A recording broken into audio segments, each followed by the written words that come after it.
Semangat pagi kawan-kawan pecinta ikan koi. Pada kesempatan ini kami ingin berbagi pengalaman tentang bagaimana cara kita membuat kolam terpal yang sederhana dan mudah dikerjakan. Insya Allah awet, tahan lama, dan kuat. Tahapan pembuatan kolam terpal ini sebagai berikut. Bahan pembuatan kolam terpal ini adalah kayu dan papan. Kolam terpal ukuran 2x1 dengan kedalaman sekitar 90 cm.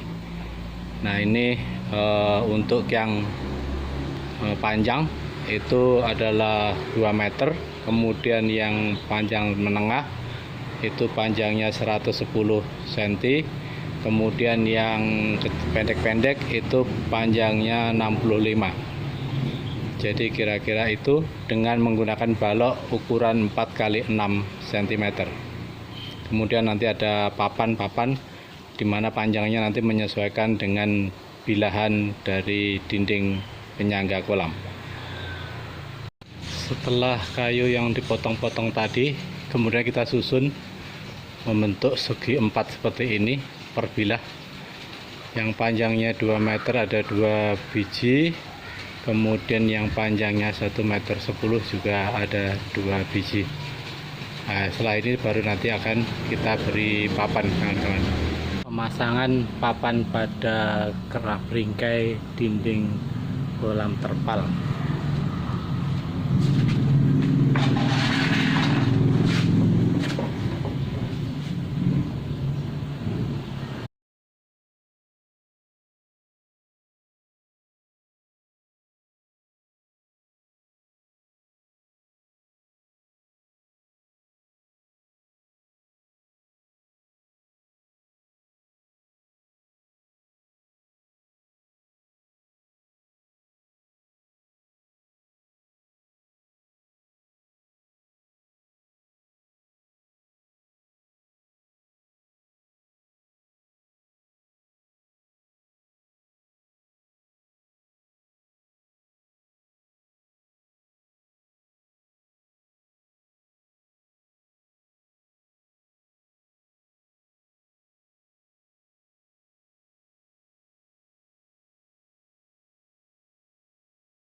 Oke, selesai kawan-kawan. Jadi pemasangan papannya seperti itu.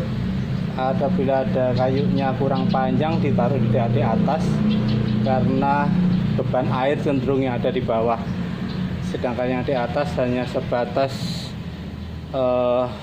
penahan aja ya, penyangga aja, bukan sebagai penahan air.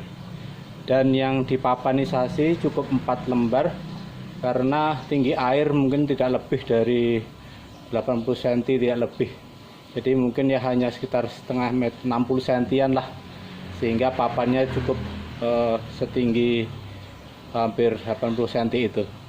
Oke kawan-kawan, papanisasi sudah selesai. Ada 4 bilah yang panjangnya 2 meter, 2 buah, kemudian yang panjangnya 1,10 meter juga 2 buah. Sudah selesai. Tahap berikutnya adalah nanti perakitan.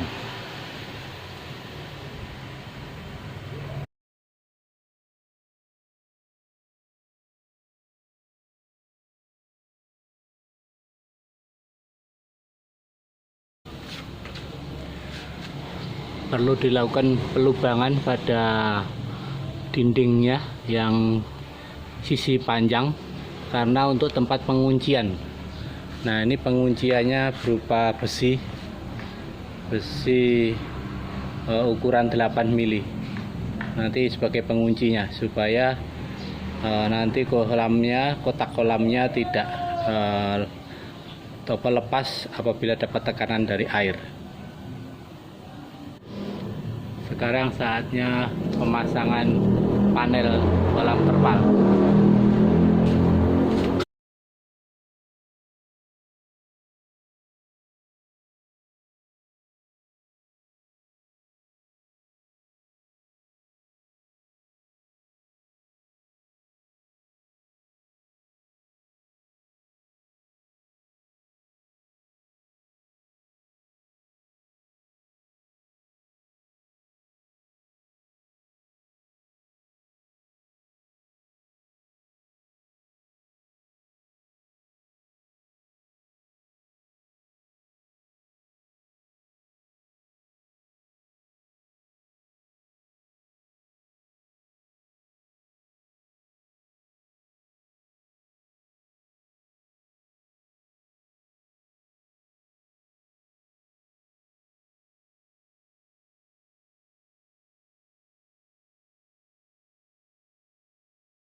Oke kawan-kawan, selesai sudah pembuatan konstruksi kayu untuk kolam terpal. Ya mohon maaf ini karena kerja seorangan, jadi perlu energi lebih. Oke kawan-kawan, kita coba dekatin ya konstruksinya seperti apa. Ini seperti ini, tampak dari samping. Nah ini ada penguncinya yang tadi ya, ada penguncinya besi pertama, terus ini pengunci yang kedua, kemudian ini kita paku antar sambungannya, terus kemudian ini pengunci yang samping satu, kemudian ini pengunci samping yang kedua. Oke, terus ini kayak kunci. Oke, terus ini saya ada sedikit kesalahan, jadi panjangnya besi penguncinya kepanjangan sekitar 4 cm, jadi akhirnya bentuknya tidak lurus tapi menjadi bengkok. Saya bengkokin gitu, tetapi yang atas itu sudah saya perbaiki sehingga bisa lurus begitu ya. Jadi hati-hati kawan-kawan ya, ini pengalaman nih. Jadi kalau ngukur betul-betul dihitung benar supaya tidak ada kesalahan seperti saya ini. Tapi ya insya Allah masih bisa digunakan. Sekarang saatnya pemasangan terpalnya.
Oke kawan-kawan, sudah selesai.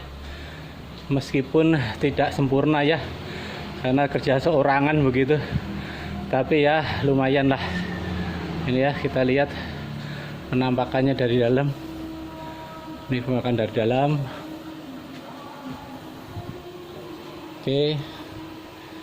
Oke, lumayan. Terus ini dari tampak sampingnya.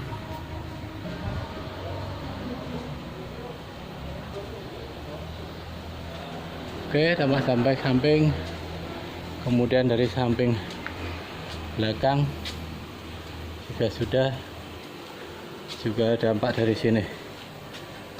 Oke, nah itu sudah. Ini kawan-kawan, pembuatan kolam terpal versi kami Salami Channel. meskipun belum sempurna, tapi insya Allah bisa difungsikan untuk budidaya ikan koi atau ikan lainnya. Oke kawan-kawan, jadi kalau kita mau bikin kolam terpal, jangan lupa ya milih terpalnya yang tipe A15 yang tebal ya. Review sebentar ya. Jadi ini ada perbedaan kolam terpal yang kami gunakan. Yang biru ini yang kami pasang sendiri. Kemudian yang sebelahnya itu kolam terpal kami yang lama. Nah ini dulu kami beli kolam terpal ini settingannya sudah jadi gitu, sehingga yang menjadi permukaannya itu adalah yang sisi warna silver ini. Nah ini sebetulnya kurang kuat, padahal sebetulnya konsepnya terpal itu yang paling tahan ya yang sisi luar, yaitu yang sisi biru gitu ya. Jadi kawan-kawan jangan sampai keliru. Kalau menurut kami itu lebih awet yang sisi biru daripada yang sisi dalamnya ini. Demikian kawan-kawan pengalaman kami terkait dengan pembuatan kolam terpal. Semoga ini menjadi manfaat bagi kita bersama.